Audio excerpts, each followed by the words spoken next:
Okay. How did I meet Savannah?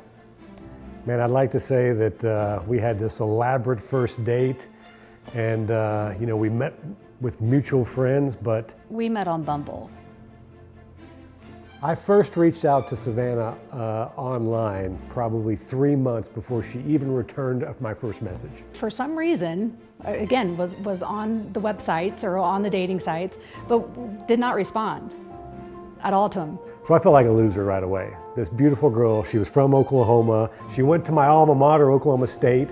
We didn't even know each other, but we had a lot in common, and she wouldn't even respond to me. He was very persistent. He would continuously message me, and if you look at our script, it was Brian, Brian, Brian, Brian. Until 3 months, and I hooked her with the Oklahoma State thing. I think he said something in regards to why I was born in Texas and grew up in Oklahoma, and I went to Oklahoma State, and I thought, damn, okay, I should probably meet this guy. COVID dating was interesting. It was challenging. You were home alone. You were no longer going into an office. You weren't meeting friends for happy hour. So you found yourself online dating or having happy hours with your friends on a Zoom. I remember after our first date at a restaurant, we had some wine, and I wanted to see her again after that first date. So what do you do during COVID? Second date in, you want to come over to the house? That's not awkward, right? During our first week of dating, Brian continuously mentioned how he loves to cook and how he wants me to come over and join him to cook a meal. And I'm thinking, okay, great, I can do this. What are we cooking?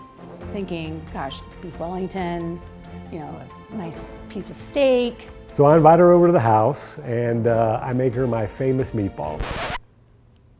Meatballs, he says.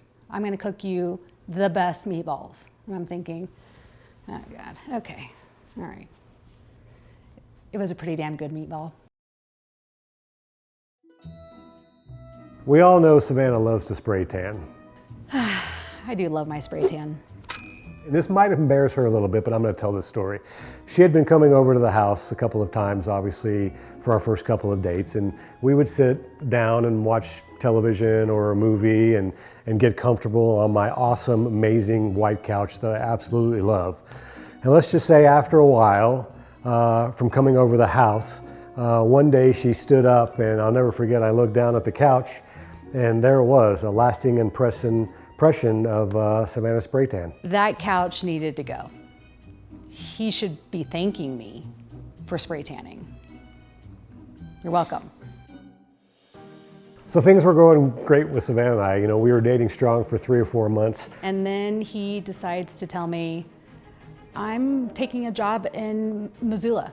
And I thought to myself, who the hell is Missoula? She appropriately looked at me and said, well, I guess this is bye.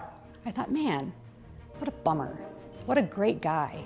So I moved out to Montana, and I was alone for a little while, but we kept the communication going back and forth, through phone. And finally I convinced her, hey, get on a plane, come out to Missoula, Montana and check it out. She had never been to Montana before. He said, you have to come out and visit. And I said, great, I'd love to visit Montana. Never been. So she hopped on a plane and visited me in Montana, and I guess you could say the rest was history from there. We continuously went back and forth, and he shared Montana with me, and it was amazing. It was a beautiful place. The flying back and forth, we did it for 2.5 years, and that's hard. 2.5 years back and forth, Missoula.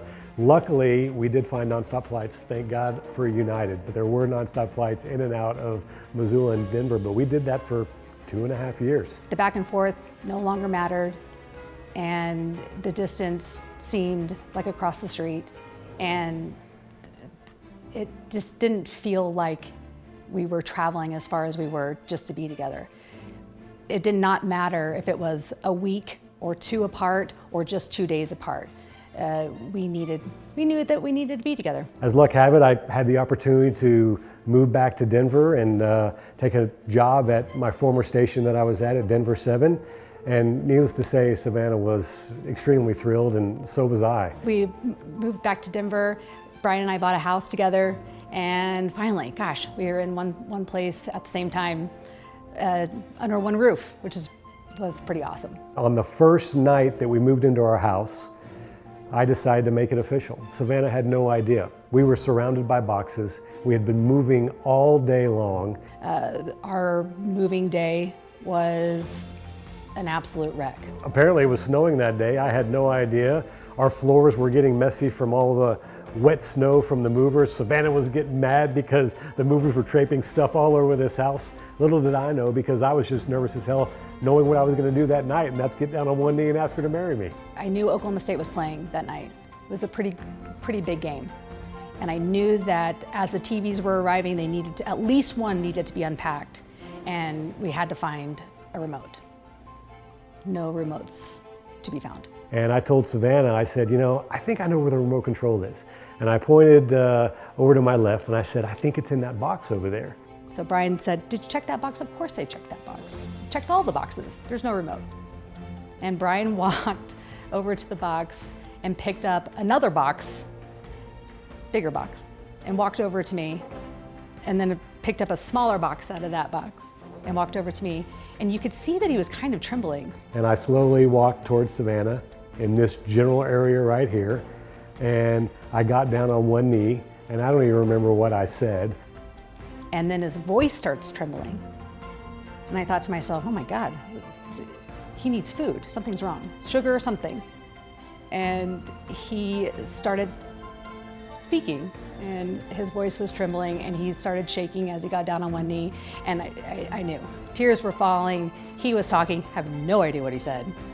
And he was asking me to marry him. My singing. It's a big topic of discussion around this household. Don't put me down, babe. Can't you see I love you? I think I'm pretty good. He's not good. Leaving nothing but your shoes off and fight. He's really not good. It's time to fight when the money got tight. Then you string down on the tears. Oh, oh, yeah, rock and roll. Okay, maybe not. In the long run, But the apple doesn't fall far from the tree. beneath the blue umbrella sky. I fell in love with Savannah for many reasons. I mean, some may look at her right away and be like, she's this amazing, beautiful girl. But more importantly, she's an amazing lady on the inside. And for me, that was the most important part of our relationship. What do I love about Brian, man? The list is long, but I always joke with him that the first time or our first night that I met him, I was in love with him. He was just such a special person. And oh my God, we always joke how I fell in love with him the first night I met him, but it's true. I just love him a lot. Hang on.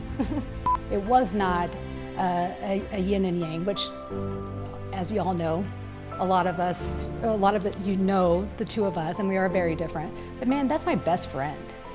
That's my bud. And we have each other's backs, and that's what I love about him so much. He has my back, I have his, and we complement each other very well. We talked every single day, nonstop, for weeks and months turned into years, and now we are sitting here 4 years later, and I'm about ready to get married to the most amazing person that I've ever met.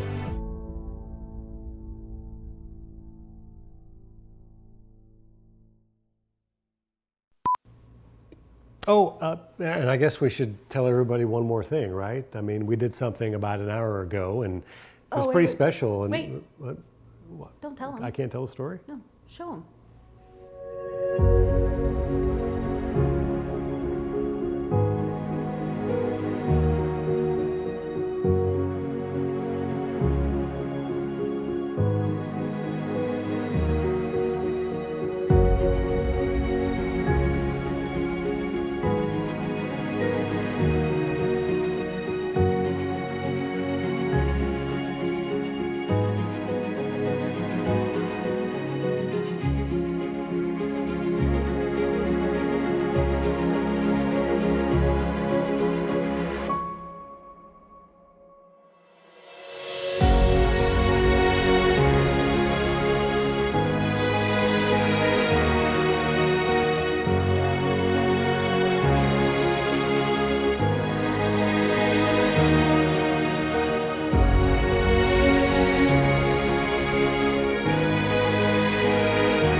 Savannah, I give you this ring as a symbol of my love and devotion to you. I give you this ring as a pledge to love you Today, today, tomorrow, tomorrow, forever. and forever. And ever. always. Amen. Always, forever. So that the world will know So that the world will know that I am yours that I am yours and you are mine. and you are only mine. It is my delight and honor to pronounce you married. I know. And now, you may kiss the bride.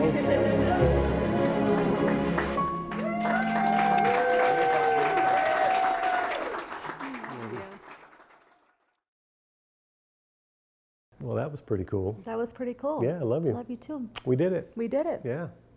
We want to thank all of our friends and family that joined us today, and thanks for traveling with us. This Yeah. was, I know a lot of you are local, but a lot of you are not.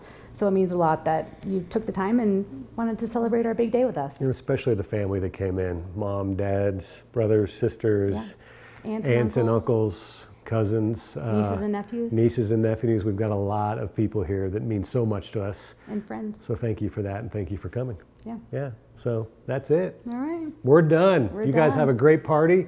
Have a drink on the way out. I hope you enjoyed the venue because I thought it was pretty Great. cool. And get on out Do of you here. want to? Do you want to go Go where? to the party? I mean, I guess we could. Yeah, I'm hungry and I'm thirsty. Oh, okay. All right. DJ Cash, hit it.